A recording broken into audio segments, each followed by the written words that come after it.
এখন চিন্তা করে বলুন তো, নবীর বিরুদ্ধে কোনো কাফেররাও কোনো চারিত্রিক ব্যাপারে কোনো নেগেটিভ কথা বলেছে নাকি? না। আমার নবীজি কারো বাড়িতে আগুন লাগান নাই, বান্দার কোনো হক নষ্ট করেন নাই। আমার নবীর শুধু দোষ তাদের কাছে একটাই ধরা পড়েছিল, রাসূল শুধু বলেছিলেন আলা লাহুল খালক ওয়াল আমর, সাবধান, সৃষ্টি যার, আইন চলবে তার। আমার ভাইরা, এই সূর্য কার নিয়মে চলে? আস্তে কার নিয়মে? ওই চন্দ্র উদিত হয় কার নিয়মে? আকাশ কে চালান? জমিনটা কে চালান? এরপরে সাত সমুদ্র কে চালান? পশু পাখি কে চালান? কীট পতঙ্গ কে চালান? আমার আব্দুল মমিন ভাই তিনি মৌমাছি নিয়ে কথা বলেছেন, সুন্দর সুন্দর কিছু যুক্তি, সুন্দর সুন্দর কিছু তথ্য তিনি উপস্থাপন করেছেন। আল্লাহ যে কত বড় মহান, আল্লাহ যে কত বড়, তিনি রব আমাদের। তিনি তেমন রব যিনি ছোট্ট প্রাণীরও রব, বিশাল বড় প্রাণীরও রব। পিঁপড়াও তিনি চালান, হাতিও তিনি চালান, আবার সমুদ্রের সবচেয়ে বড় প্রাণী তিনি তিমিকেও তিনি চালান। নীল তিমির ওজন হলো 120 টন, 120 টন ওজন। এই নীল তিমি প্রত্যেক দিন তার বাচ্চাকে দুধ পান করাতে নিয়ে যে দুধের পরিমাণ লাগে, প্রত্যেক দিন একটা বাচ্চাকে নীল তিমি দুধ পান করায় 50 থেকে 60 মণ। একটু আস্তে কর সুবহানাল্লাহ, একটু জোরে বলে সুবহানাল্লাহ। আমার রব ছোট না বড়? সাব্বিহিসমা রাব্বিকাল আ'লা, সবচেয়ে বড় সর্বোচ্চ তিনি কে? আল্লাহ। আমার আপনার সৃষ্টি কত সুন্দর করে আল্লাহ রাব্বুল আলামিন করেছেন। আল্লাহ রাব্বুল আলামিন বলেন খুলিকা মিন মাইন দাফিকিন ইয়াখরুজু মিন বাইনিস সুলবি ওয়াত তারাইব।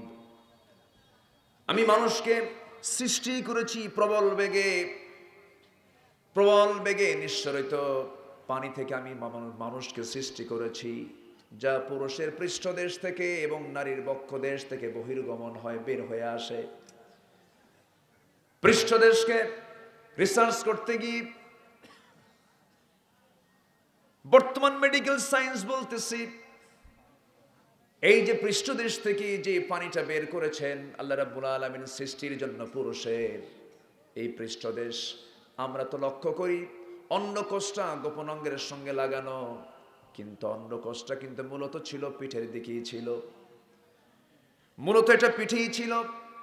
কিন্তু অতিরিক্ত শরীরের উষ্ণতা সহ্য করতে না পারবে না, এই জন্য আল্লাহ রাব্বুল আলামিন এটাকে গোপন অঙ্গের সঙ্গে লাগিয়ে দিয়েছেন।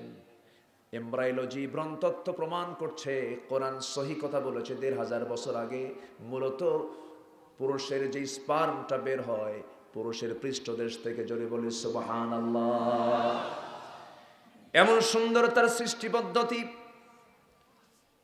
এমন নিপুণ সৃষ্টিকারী মহান রব্বুল আলামিন। আল্লাহ বলছেন বান্দারে এত সূক্ষ্ম করে তোকে বানাতে পারলাম, টানা টানা 2টা চক্ষু দিলাম, সুন্দর প্রশস্ত কপাল দিলাম, কালো কালো কেশ দিলাম, সুন্দর 2টি ঠোঁট দিলাম, জিহ্বা দিলাম, এত সুন্দর জিহ্বা, জিহ্বার ভিতরে একটা মেশিন সেট করে দিলাম, হাজারো স্বাদ তোমার জিহ্বার ভিতরে। সুবহানাল্লাহ বলবেন না?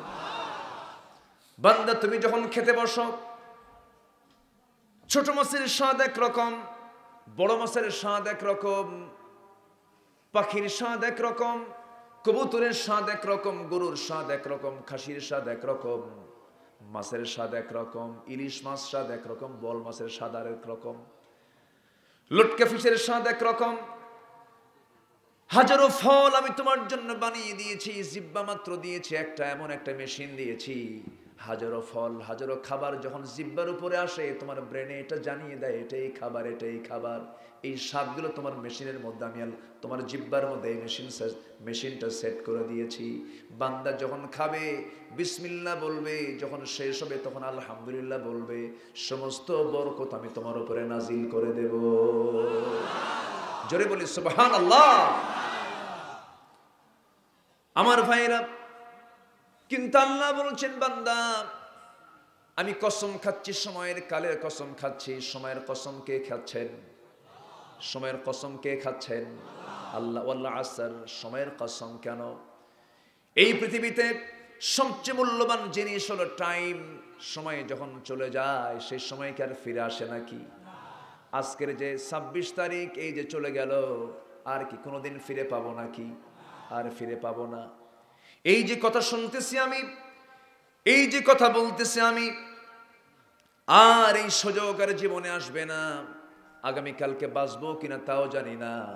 আল্লাহ রাব্বুল আলামিন বলছেন, বান্দারে সময়কে দাম দিয়ে দাও, কারণ আল্লাযী খালাকাল মাউতা ওয়াল হায়াতা লিয়াবলুয়াকুম আইয়ুকুম আহসানু আমালান ওয়া হুয়াল আজিজুল গফুর। জোরে বলি আল্লাহু আকবার।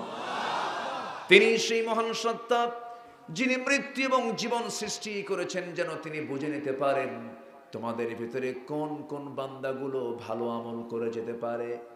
আল্লাহ পাঠিয়েছেন দুনিয়াতে খারাপ কাজের জন্য না ভালো কাজের জন্য? বলেন বলেন বলেন, কি কাজের জন্য? ভালো কাজের জন্য। খারাপ কোনো কাজ করা যাবে না। কিন্তু বান্দার জীবনে খারাপ কাজ আছে না নাই? আসতে গুনার কাজ আছে না নাই? গুনাহ করবে বান্দা, মাফ করবেন? গুনাহ করবে আল্লাহ। বলেন কে? আমার আপনার জীবনে গুনাহ আছে না নাই? গুনাহ ছাড়া কোনো মানুষ আছে?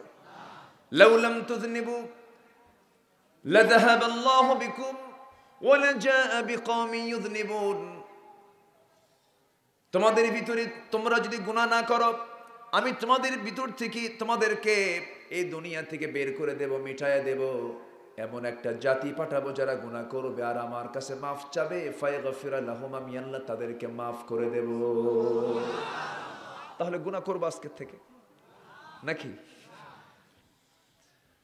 আল্লাহ তো বলেই দিচ্ছেন, তুমি যদি গুনাহ না করো তাহলে তোমাদেরকে এই দুনিয়া থেকে মিটাইয়া দেব।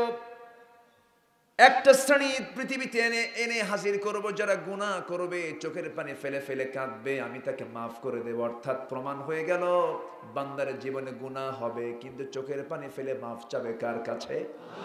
আসতে বলবেন না, কার কাছে? মানুষ শ্রেষ্ঠ না ফেরেশতা শ্রেষ্ঠ?